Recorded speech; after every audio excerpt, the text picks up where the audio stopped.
Sound take 7 action. Supriya, क्या हुआ? क्यों आम आदमी पार्टी ने गठबंधन तोड़ लिया और अपने उम्मीदवारों का ऐलान कर दिया? और क्या अभी भी कोई संभावना बची है क्या सुप्रिया? आपको, आपके दर्शकों को और मेरे फेलो पैनलिस्ट को मेरा सबसे पहले तो नमस्कार। मेरा इको थोड़ा सा ठीक करा दीजिएगा। मैं थोड़ी सी हतप्रभ हूं और थोड़ी सी अम्यूज्ड भी हूं। इतनी उत्सुकता, इतना उत्साह आपकी आवाज में बड़े दिनों बाद दिखा। चलिए कोई बात नहीं, कभी कभी दिल के जो प्यार के जो लब है वो आ जाते हैं जबान पर। आपका उत्साह अलग लेवल का है। नहीं, बिल्कुल अलग। अरे आप तो ऐसे मत इमोशनल डैम इट बोलिए। आप तो हर दूसरे हफ्ते मेरे शो पे आती है। मेरी आवाज हमेशा ऐसे रहती है। कोई गठबंधन टूटे, कोई बने, कुछ भी है, कोई जीते कोई हारे, हमें कोई फर्क नहीं पड़ता। हम तो चाहते हैं कि मुकाबला होना चाहिए। इंडिया गठबंधन में तो कहता हूं बनना चाहिए ताकि कड़ी टक्कर हो। अरे थोड़ा सा ठीक है, थोड़ा सा क्रेडिट मुझे भी दीजिए। I am also an observer of Indian politics and Indian media. खैर छोड़िए उस बात को। मेरा अपना मानना है, और थोड़ा संजीदगी से अगर बात की जाए, एक बड़े स्वरूप में इंडिया अलायंस के तहत हम चुनाव लड़ना चाह रहे थे। लेकिन मैं इस बात से सहमत हूं कि लोकल इकाई की बात सुननी चाहिए, और हम बहुत मजबूत हैं इस चुनाव में। हम इस चुनाव में इतने मजबूत हैं कि बीजेपी में बगावत के स्वर नहीं खत्म हो रहे हैं। बीजेपी के 53 बड़े नेताओं ने रिजाइन किया है, उनके साथ सैकड़ों हजारों कार्यकर्ताओं ने पार्टी छोड़ी है, क्योंकि उनको पता है कि वो निस्तो नाबूद होने वाले हैं हरियाणा में। बीजेपी हरियाणा में बहुत बड़े संकट में है, और हमें पता है कि हम मजबूत सरकार बनाने जा रहे हैं। उसके बाद भी हम थोड़ा बड़ा दिल करके सबको लाने की कोशिश कर रहे थे। लेकिन आम आदमी पार्टी को अगर लगता है कि वो अलग लड़ेगी, तो मुझे लगता है उसका भी स्वागत किया जाना चाहिए। इसमें कोई ऐसी बड़ी बात नहीं है। हम ये बड़ी अच्छी बात कही आप। लोगों ने लोकसभा चुनाव भी पंजाब में अलग अलग लड़ा था, तो मुझे नहीं लगता कि ये कोई रॉकेट साइंस है जिस पर ये कैसे हो गया वाली बात है। सपा के आप प्रमुख की बात सुनिए, अखिलेश जी की। उन्होंने बहुत जिम्मेदारी वाला बयान दिया। उन्होंने कहा है कि हम बड़े दिल से देखेंगे किस तरह का गठबंधन होता है, क्योंकि इस समय बीजेपी को हराना सबसे जरूरी है। तो मुझे लगता है कि जो बड़े परिपक्व नेता हैं वो एक साथ आने की कोशिश कर रहे हैं। मुझे लगता है आपकी भी अपनी कुछ मजबूरियां रही होंगी। उनकी लोकल इकाई है, हो सकता है वहां से कुछ और स्वर आया हो सकता है वहां से कुछ और डिमांड आई हो। मैं उस पर टिप्पणी नहीं करना चाहती हूं, लेकिन मैं एक बात डंके की चोट पर और बिल्कुल सीना ठोक के बोलूंगी कि जब 8 अक्टूबर को रिजल्ट आएगा तो बीजेपी निस्तो नाबूद हो चुकेगी और कांग्रेस की प्रचंड बहुमत वाली सरकार बनने जा रही है। और मैं हवाई बातें देखिए नहीं करती हूं। हरियाणा बेरोजगारी में इस समय देश में नंबर 1 है। हरियाणा में 2 लाख पद खाली पड़े, जिसमें से 50,000 जो है वो शिक्षा विभाग में, 20,000 स्वास्थ्य विभाग में। हरियाणा में जिस तरह की आर्यन मिश्रा की गोली मारकर पहले कार को दौड़ाया गया और गोली मार के हत्या की गई, और उसका बेबस असहाय पिता कहता है मुझे न्याय नहीं मिलेगा। तुम्हें शर्म है? कुछ शर्म आया है?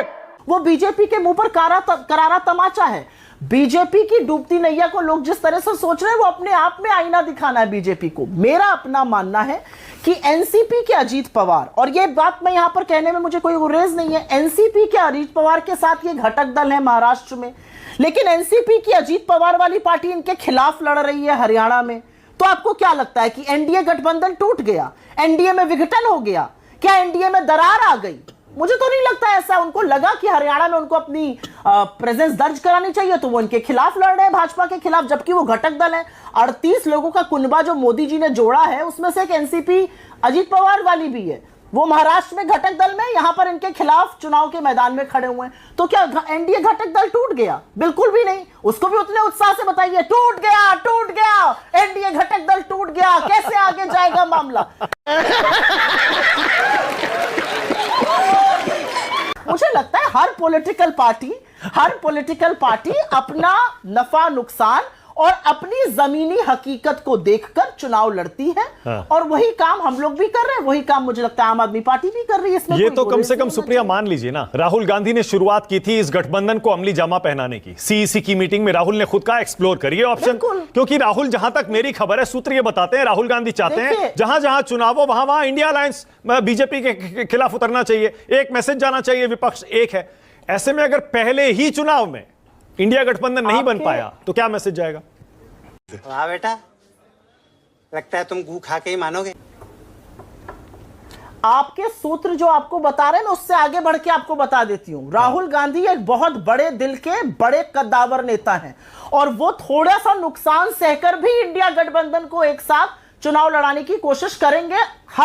हर स्टेट में करेंगे, नेशनल लेवल पर करेंगे, बाकी सबको भी उनका साथ देना होगा। अखिलेश जी की बात आप सुन लीजिए, अखिलेश जी ने क्या कहा है। मुझे लगता है बहुत परिपक्वता का बयान दिया। अभी 10 उपचुनाव होने वाले हैं, हम लोग साथ मिलकर लड़ेंगे। उन्होंने हरियाणा के लिए भी अच्छा बयान दिया है। तो मुझे लगता है कि एक नेता अगर अपने स्वार्थ को रखकर पीछे और अपने लिए नुकसान सहकर बड़े गठबंधन की बात कर रहा तो ये बड़प्पन है उनका। अगर हो सकता तो बहुत अच्छा था, नहीं हुआ तो कोई बात नहीं, इसमें कौन सी इतनी बड़ी बात है। क्या आम आदमी और आप पार्टी जो बात कह रहे हैं कि पहले ही चुनाव, तो 2024 के पहले ही चुनाव के बाद, अगर आप ही के लॉजिक से पूछूं तो 2024 के चुनाव, लोकसभा चुनाव के पहले ही चुनाव में हरियाणा में इनका घटक दल इनके खिलाफ खड़ा है, एनसीपी का अजीत पवार। ऐसा क्यों है? अब ये अलग बात है कि उस तिकड़ी में से तावाजी सावंत कहते हैं कि भाई उनको उल्टी आती है अजीत पवार जी को देखकर। एनसीपी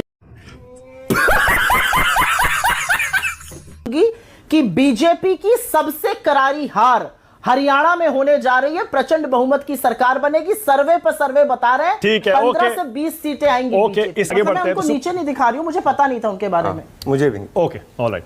सुप्रिया, फिर मुद्दे पर आइए और ये बताइए, अब प्रदीप कह रहे हैं कि आम आदमी पार्टी वैसे भी प्लेयर नहीं है, बीजेपी और कांग्रेस में टक्कर है, यानी हुड्डा जी के 10 साल और बीजेपी के अब के 10 साल, इनके बीच टक्कर होगी, इस बार मुकाबला होगा, गठबंधन से कोई लेना देना नहीं है। आप भी ये मानती हैं? मैं आपके सामने कुछ डेटा रख देती हूं और दूध का दूध और पानी का पानी हो जाएगा। और मैं बीजेपी के प्रवक्ता से ये कहना चाहती हूं, मुझे जानते नहीं है, लेकिन जब मैं शो पर नहीं होती हूं तब भी मेरी बातें करते हैं सुरेंद्र राजपूत जी से, तो इतना क्या ऑब्सेशन है। खैर चलिए, ये फंस गया सीएम। चलिए आप बात करते हैं। जब गाली गलौज की बात आएगी तो सुप्रिया जी करनी पड़ेगी बात। कांग्रेस की सरकार थी, वन बाय वन। कांग्रेस की बीच में मत बोलिए, नहीं तो फिर अभी आपका भी यहाँ पे दिक्कत हो जाएगी। मैं आपको बोलने नहीं धमका रही है क्या? 2004 से 14 के बीच में कांग्रेस ने 2 लाख नौकरियां बनाई, 2 लाख नौकरियां बनाई। 2005 से 2014 के बीच में रिकॉर्ड निवेश किया, फॉरेन कंपनीज आई, 5500 लोग फौज में भर्ती हुए। इन्होंने क्या किया? 30 से ज्यादा पेपर लीक हुए। 6 साल तक हरियाणा लगातार बेरोजगारी में नंबर 1 है। इन्होंने इस तरह इस कगार पे हरियाणा को ले आए कि हरियाणा का यूथ डंकी मार रहा है, इजराइल के युद्ध क्षेत्र में जाने को तैयार है। 5000 सफाई कर्मचारी की नौकरी आती है, 46,000 पोस्ट ग्रेजुएट और ग्रेजुएट अप्लाई कर रहे हैं। टीचर कह रहा है, और ये कच्ची नौकरियां हैं। एक टीचर जिसको 10-12 हजार रुपए मिलता है पास के क्षेत्र का, वो कहता है मैंने भी अप्लाई किया है, अगर मिल जाएगा तो वहां 15,000 मिलेंगे, यहां 10-12 हजार ही मिलते हैं। शिक्षा में करीब 50,000 पद खाली हैं, स्वास्थ्य में करीब 20,000 पद खाली हैं। रोज 3 से 4 हत्याएं होती हैं, 4 से 5 रेप होते हैं, 11 किडनैपिंग के मामले होते हैं। ये मेरा नहीं, ये एनसीआरबी का डेटा है। दलितों तुम चुल्लू भर पानी में जाके डूब के मर जाओ। पर अत्याचार की जो वृद्धि है वो 96% बढ़ोतरी हुई है। ये मेरा नहीं, फिर से एनसीआरबी का डेटा है। असलियत यह है कि नशे की ओवरडोज से मौत में हरियाणा ने पंजाब को पीछे छोड़ दिया है। 10 साल में हरियाणा को इस कगार पर ले आए हैं। हरियाणा को इस कगार पर ले आए हैं कि किसी चौराहे, किसी गली में हरियाणा पे खड़े हो जाइए, हरियाणा के लोग आपको बताएंगे कि चाहे वो किसान हो, चाहे वो बेटियां हो, चाहे वो युवा हो, ना किसी का भविष्य सुरक्षित किया है, ना किसी को सशक्त बनाया है। मैं एक और बात यहां पे कहना चाहती हूं और वो बात कहनी जरूरी है। यहां पर ब्यौरा दिया जा रहा था हमारी कुछ और सरकारों का। अरे 15 लाख का क्या हुआ, 2 करोड़ रोजगार का क्या हुआ, किसान की दुगनी आय का क्या हुआ, 100 स्मार्ट सिटी का क्या हुआ, एमएसपी का क्या हुआ। मणिपुर की बात कर लेते और ये कह के मैं बात खत्म करती हूं, कहीं पर भी डींग हाँकने से पहले बीजेपी को हाथ जोड़कर नेशनल टीवी पर मणिपुर पर माफी मांगनी चाहिए। फिर से हिंसा भड़की है, 11 लोगों की मौत हुई है। प्रदीप भंडारी, ऑलराइट, प्रदीप की बारी है। प्रदीप भंडारी जवाब देंगे। लास्ट बात, गांव में नहीं, 2 मिनट, गांव में ड्रोन से हमला हो रहा है, पूर्व सीएम के घर पे रॉकेट से हमला हो रहा है, सुरक्षा बलों पर हमला हो रहा है, उनकी हथियार छीनने की कोशिश हो रही है। ये आप बना रहे हैं हमारे देश के एक मणिपुर को। और प्रदीप की बारी है, प्रदीप बोलेंगे। बोलिए प्रदीप। ये आपका गवर्नेंस मॉडल है, शर्म आनी चाहिए इन लोगों को। जनता माफ नहीं करेगी। सुनील, अब आपकी बारी। अब बताइए सुनील, ये गठबंधन आप लोग बचा लेंगे? क्योंकि अखिलेश यादव अभी पिक्चर में हैं और अखिलेश यादव का ट्वीट कुछ दिन पहले का कि बड़ा दिल दिखाना होता है, इंडिया गठबंधन जरूरी है। केजरीवाल तो बाहर हो गए, क्या करेंगे अब बताइए? मानक जी, मैं केवल ये कह सकता हूं, जो बात हमारे नेता माननीय अखिलेश यादव जी ने कही थी कि भाजपा को हराने के लिए अगर त्याग भी करना पड़ा तो हम त्याग करने को तैयार हैं। ये सवाल सिर्फ इंडिया गठबंधन को बचाने का नहीं है, ये इंडिया को बचाने का है। अभी मैं बीजेपी के प्रवक्ता को सुन रहा था, एक तो बहुत सिद्धांतवादी पार्टी है, कभी झूठ नहीं बोलते हैं, जो गारंटी ले लेते हैं उसको पूरा करते हैं, जो बात आज तक भारतीय जनता पार्टी के नेता ने कही होगी उसको करेंगे। ये बलात्कारियों के साथ कभी पक्ष में नहीं खड़े होते हैं, जेल से भी उनको रिहा नहीं कराते हैं। बीएचयू की बहन के साथ जो बलात्कारी थे उनके गाल पे केक भी नहीं लगाते हैं। ये इतने सिद्धांतवादी लोग हैं, पता नहीं कलयुग में कैसे भारतीय जनता पार्टी के लोग आ गए। हाँ भाई, कैसी लगी आगे स्वाद, ऐसे रह गए। ये खैर इनकी उपलब्धि है, क्योंकि अभी आप जब बात करेंगे नीतीश कुमार जी के साथ आप गठबंधन करते हैं, तोड़ते हैं, नीतीश जी क्या बोलते हैं आपके बारे में। उत्तर प्रदेश में राजभर जी, मतलब जो टीवी पर हम आप बोल नहीं सकते उन शब्दों का प्रयोग माननीय प्रधानमंत्री जी के लिए और माननीय उत्तर प्रदेश के मुख्यमंत्री जी के लिए करते हैं, उनको सर पे बिठाते हैं। महबूबा मुफ्ती के साथ गठबंधन करते हैं। मतलब आपका गठबंधन नैतिकता है, दूसरे का गठबंधन अनैतिक हो गया, पाप हो गया, अधर्म हो गया।